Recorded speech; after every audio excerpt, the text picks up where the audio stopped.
मित्रांनो, तुम्हाला वाटत असेल अडचणीच्या काळात स्वामींनी धावून यावे, तर हे करा. हो मित्रांनो, प्रत्येकाला वाटतं, की मी स्वामींची सेवा करतो, स्वामींचे नामस्मरण करतो, स्वामींची सेवा करतो. मग माझ्या अडचणीच्या काळात स्वामींनी माझी साथ द्यावा.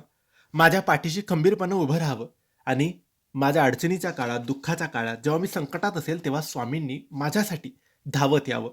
माझ्या निर्णयांना साथ द्यावी, माझ्या प्रश्नांची उत्तरे द्यावीत किंवा मला मार्ग दाखवावा, असं प्रत्येकाला वाटतं. तर यासाठी काय करावं? तर यासाठी फक्त 2 गोष्टी तुम्हाला करायच्या आहेत. पहिलं, अगदी सोपं, चांगली कर्म करा.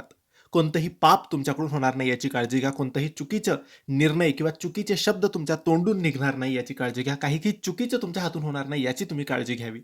आणि दुसरं काम आहे ते म्हणजे सतत जेव्हा तुम्ही जागत आहात, जेव्हा तुम्ही काम करत आहात, बसलेला आहात, प्रवास करत आहात, चालत आहात, तोपर्यंत फक्त तुम्ही श्री स्वामी समर्थ, श्री स्वामी समर्थ, श्री स्वामी समर्थ असं बोलत राहा. माळ घ्यायची गरज नसते. तुम्ही काम करत आहात, बसलेला आहात, शाळेत आहात, ऑफिसला आहात, व्यापारावर, दुकानावर बसलेला आहात, कुठेही आहात. तुम्ही फक्त श्री स्वामी समर्थ, श्री स्वामी समर्थ, श्री स्वामी समर्थ असं सुरू ठेवा. हे खूप मोठी सेवा असते ही आणि हे जो व्यक्ती करतो, त्याच्या अडचणीच्या काळात स्वामी नक्की धावून येतात. करून बघा. चमत्कार नक्की होईल, अनुभव नक्की येईल. धन्यवाद.